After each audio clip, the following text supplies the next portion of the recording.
Good evening, folks. Practical HEMA gang. That's sad.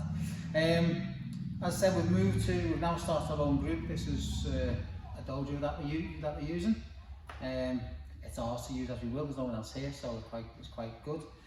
So we'll start doing some videos again, and we've been obviously doing a bit more Fiore, because I can't pronounce anything, I'm going to have to read this. We'll look at the section Spada a duo mano Gioco Stretto. Okay, the Gioco Stretto plays is what I call it, just for shorter hands. There's the first four plays. The first play is just saying we are crossed, and from this cross we will do all his plays. All plays will follow another one. So basically, starting from cross swords, and it's starting from a sort of mid-range. So you're not long out. You come a bit closer in, and because of that, it opens a lot of things up. And the first one is talking about grabbing their sword. Again, I'll put links down the bottom to the actual wording rather than boring with the whole wording. And we'll put pictures up, and you can question me and tell me I'm wrong. I don't care, it's all very good.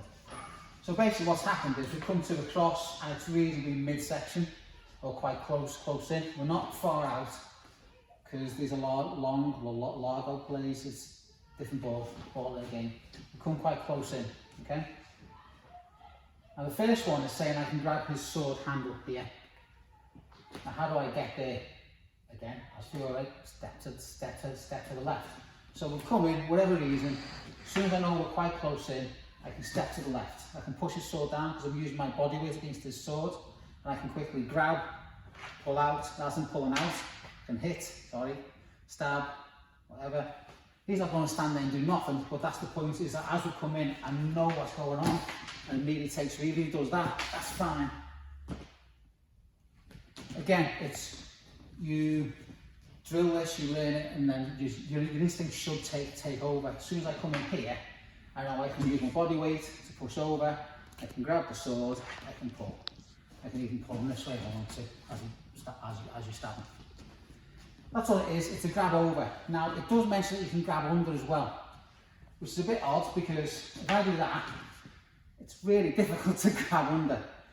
But if you think about it, all he's saying is that you might have to grab under if I'm up higher up. So whatever happens, it's the same movement, so there's nothing new about it. But as we come to the side, I can feel my hands higher, especially if my cross guard hits his sword, I know it's higher. So as soon as that happens, I'm still reaching out, but I'm just reaching there now. Cut, thrust. And if he starts to fight, that's fine. You've got a lot of control, and I can use my body weight against it. If he tries to pull against me, that's fine, because he's just pulling me towards himself. The point being, it's just a grab over or a grab under, but the move is the same. It has to be. You can't be, it has to be almost instinctive. I haven't got time to come here and figure out where things are. Do a grab under, I can't do it. So I'm just doing that and grab. If I do that, realise it's high, I grab. So the move is the same, it just depends where this arm is, whether it'll under or over. So, what comes after that? Well, they talk about what are we doing next? Yeah, so a pommel strike could actually happen. Now, why would it happen? There's various ways it happens, but the simplest way I can think of explaining it is I go for that move again, all of a sudden he's pushing really strong. So I can feel a lot of pressure there, and quickly you can see, no way I'm going to get to that. But this is now opened. If you just turn around slightly, if you can see behind me, there's a gap here now. That's not open, but this is. And the simplest thing to do with that, again, is to move the hand and grab and hit in the face. So the move is the same. Pull that out again. So we'll come in, mid-strike, I try being clever, he's a big strong bloke, this isn't happening, but I can feel that push. As soon as I feel that push, it's grab and hit. And that will happen because he's pushing against this sword. I don't need to pull this pommel up, it'll just happen because of the amount of pressure he's putting on. That's one way you could use it. It's not the only way, because obviously if we come and we're both right out there, I can just grab and hit him. The danger is, he can do it against me. If I'm a bit too slow, and as I do this, he can grab and hit me. And again, because of the timing, I'm using my feet and my legs to move because of where we are. He isn't, if I'm not quick enough, this time of the hand beats my hand, body and foot. No, it's George slow, but it all links in. So he can use it against me. But that's fine. And in reality, I know what I'm doing. I'm not going to use it unless I feel a bit of a push. So this opens up for me here. That's no longer available. This is. So it's really simple. I can use that just to protect myself as we come in. Smash, smash, smash, smash, smash, smash. All day long. Next one is okay. What if that opens up and both come in for a nice smash? And he's stopped me right out. So I'm well offline. He's reasonably online. Well, there's a big gap here, and there's just a little bit of time difference. We're both now in what Silver call time of the hand, so it's who goes first. I'm thinking, can't reach there. Okay, can't take risk taking that hand off because there's all sorts you could do with this. But I can keep contact, I can push up, and I come straight in. And I've got this, which stops him bringing his arms up to protect himself. Again, it's all about timing. If I time it wrong, it's not going to work.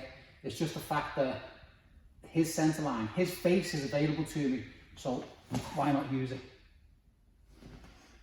So just to go over it again, it's just basically Fiore's giving you a few options to play with, and their options. We come in close, nice and easy, bang, hit, there, or I end up there, bang, hit. Okay? Come in, I try it, it goes really strong, I can't get through, I can now. Okay, we'll jump, because I've got to go to the two-handed one. We come, he stops me right out there, but this is now open to me, I'm charging him. And I said, just be careful because he can use it against you.